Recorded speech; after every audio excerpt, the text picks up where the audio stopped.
Welcome back to NBA Today. So let's get to the Lakers, who had a little bit of a rough weekend, to say the least. So on Saturday, they suffered a 37-point loss at the hands of the Denver Nuggets. Nikola Jokic had 17 points, 13 assists, and 12 rebounds in the effort. LA has now lost 3 straight games. Here's what the Lakers said after the loss. 133-96, largest margin of defeat this year. Teams are just playing harder than us, simple as that. Playing harder to me is not like something you got to go work out to figure out how to do. To me, it's a simple fix. Either you play harder or you don't. And in order for us to win games, we got to play harder. Got to get back to the drawing board and get our defense right. You know, we haven't performed well enough in the last 3 games, but we're working on it. We're doing everything we can, but definitely not where we want to be. It doesn't really matter what you do on the offensive end, because if you can't stop nobody, it doesn't really matter. Sometimes you just got to look yourself in the mirror and just own what you're doing, and then figure out how to be able to collectively do it as a team and play harder. So when Magic Johnson takes to Twitter in a negative way, you know things have gotten a little bit real. And he did that on Saturday night, tweeting in part, quote, "We as Lakers fans can accept being outplayed, but we deserve more than a lack of effort and no sense of urgency. Owner Jeannie Buss, you deserve better." So for more on the tweet heard around Laker Nation, we're joined by reporter Dave McMenamin. Dave, you were in the press room when Magic tweeted. What was the reaction amongst players?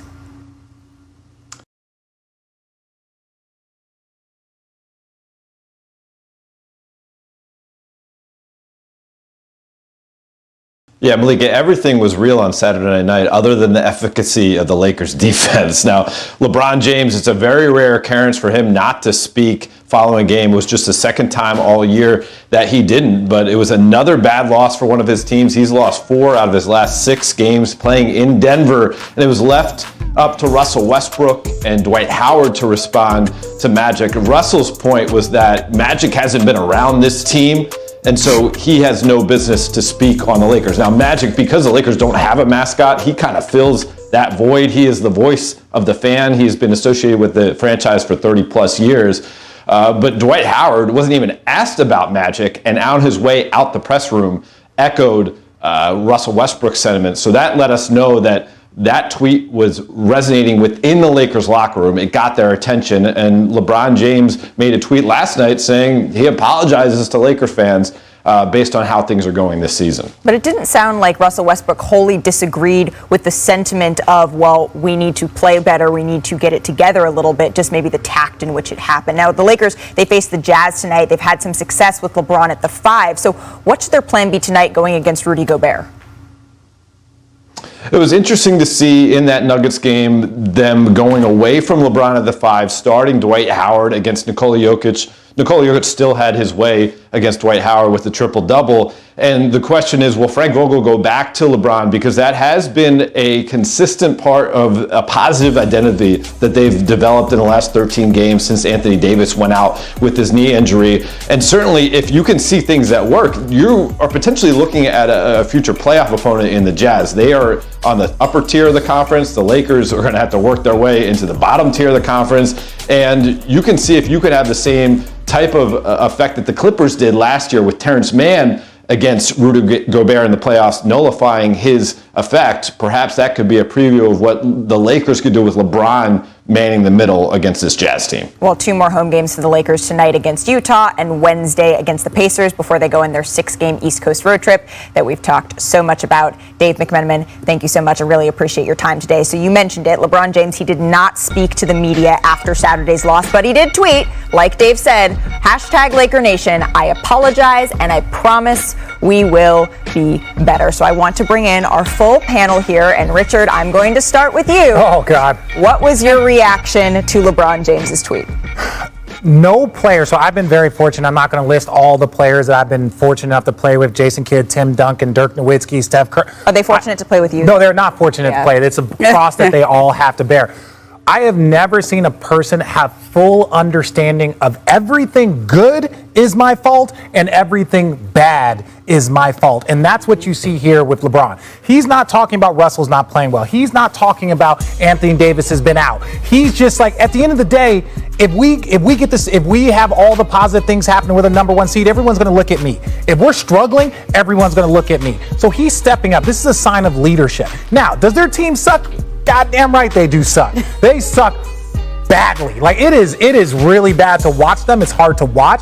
And this is the thing that I think makes people really understand how bad they've been struggling, is that no one is looking that when Anthony Davis comes back, they'll be fine. They're like, man, things weren't pretty when he was here. So even when you add Anthony Davis into this mix, there's still a boatload of questions. Well, and Ramona, you have covered LeBron and the Lakers for many, many years. What was your reaction to that? I mean, look, LeBron doesn't do anything without being intentional about it. So when he left without speaking, that was intentional because he knew he could not say anything nice that night.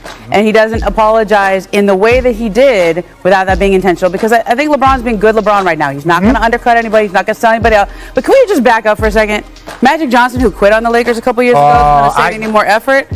Like, I just... But you know, it's sacrilege to say anything negative about Magic, even though Magic deserves some of it. None of the players who went and took the podium, Russell Westbrook, they didn't say anything negative about Magic Johnson. They said he is entitled to his opinion, and they also didn't disagree with the sentiment of effort. Correct. Anyone looking at that game against the Denver Nuggets, who, by the way, are undermanned, even though they have superstar Nikola Jokic and the reigning MVP, anyone looking at that effort is not going to say, you know what, we did our best, we are proud of that. There was this sort of push-pull that was happening in that game. All right, so from one super franchise to another, the Knicks, they just wrapped up the game against the Hornets.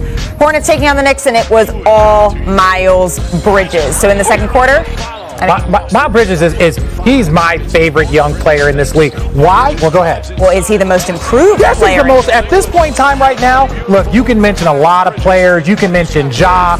You can mention even his own teammate LaMelo, who has made a big jump this year. Don't even forget about Bane in Memphis and some of the things he has done, the jump that he has made. But I think Miles Bridges has been the most improved player this year thus far. He had a career-high 38 points. His plus-minus, plus 26. He was 5 of 9 from 3. I'm telling you, career high, get it in the garden. Yeah, this year. I mean, I think there's a few good, as you mentioned, Bane. I think Tyrese Maxey's in the hunt for that as well. Absolutely. There's some really good candidates this year, but I think he's in the lead right now. How do you see the Charlotte Hornets? I mean, so high on them coming into the season, and then it was really is going to be at least 2 weeks. They have a 7-game homestand. He will not play in all of it. Yeah. Well, they need him. We can see it out on the floor. And Richard, your best friend Perk, he said that Draymond Green is the heart and the soul of this team. So do you think the Warriors are going to miss Dre more on offense or on defense? Let's first start with the best friend conversation. I can't stand Perk, never have. Now, to get back to this team, I think they're going to miss him more on the offensive end. I don't remember what I said this morning, but I'm going to go with the offensive end, mainly for this reason. When you look at how he is the hub of the offense, he gets other people involved. He has a relationship with Steph Curry, and I'm going to be a little disrespectful. I don't know if Steph is Steph without Dre on the floor. He makes things so much easier. He understands things. Now, Steph is going to be great. I'm kind of kidding about that, but Draymond adds to that energy. He helps navigate everybody on the offensive end, and Ramona gave me the most amazing stat when we were having this conversation. They have been held to under 100 points in 5 out of the last 6 games, right? Yeah, that was just alley-oop. You don't need to credit me. I got to drop my assist off. To credit you. People would know that just didn't come from him. No, not that one. But this comes, but that just shows you with the way he moves that offense, the way he makes sure that everybody is involved and everybody has energy. You can see it in his absence. 5 out of the last 6. That is not how the Warriors want to win games. Well, and they've had some ups and downs, some bumps and bruises, losing to the Timberwolves, beating the Bulls. Like it lost to the Bucks. It's been really up and down. It's been a little bit up and down. So clearly, Draymond Green, if they can get him back, they will be happy about that, but at least 2 weeks. Ramona, though, I understand that you have an update on Ben Simmons. The trade deadline, it is getting closer every day. What is his mindset as we inch closer to that deadline? You know, it's interesting because he does want to move on, of course, and restart his life and his career, but he's been going very diligently to do work with his therapist, and I think the sense is if it takes the entire season to trade him, if it takes all year for the Sixers to find a trade that's acceptable for them, he's prepared for that. And it sounds unbelievable to think like a guy who is still getting fined for every game, for every practice, for every weightlifting session that he's missing. As of the January 15th paycheck that he got, there's still heavy fines being laid on him every single time. He's okay if it goes the whole season, if that's how it goes. So that's Simmons' mindset. Yep. What is the Sixers' mindset? And we're having this is where we go into the game of chicken. They say the same thing. I mean, Joel Embiid was quoted after the game saying, "We have everything here we need." That's a heck of a statement. We have everything here we need. In other words, I'm not going to put pressure on my organization to find a resolution with this Ben Simmons trade because, frankly, if you watch Joel Embiid the last 30 days, he's been one of the best players in the league. Well, look at his stats.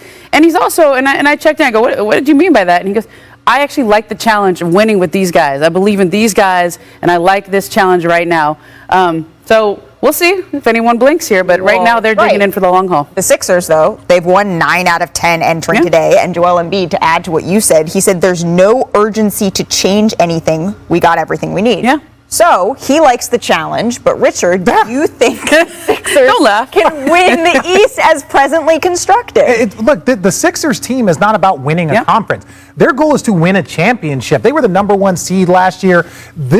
This whole little dynamic of chicken going back and forth. First of all, Ben Simmons is looking at the Philadelphia 76ers and he's like, for my mental health, for my emotional health, I do not want to play in this organization if you're not going to pay me at all. And they're going to sit back and be like, well, we're going to get the best deal. The only person that's really struggling in this, to me, is Joel Embiid. Because Joel Embiid and players have a small window to win championships. And this is a championship caliber team, especially if you add an all-NBA, defense.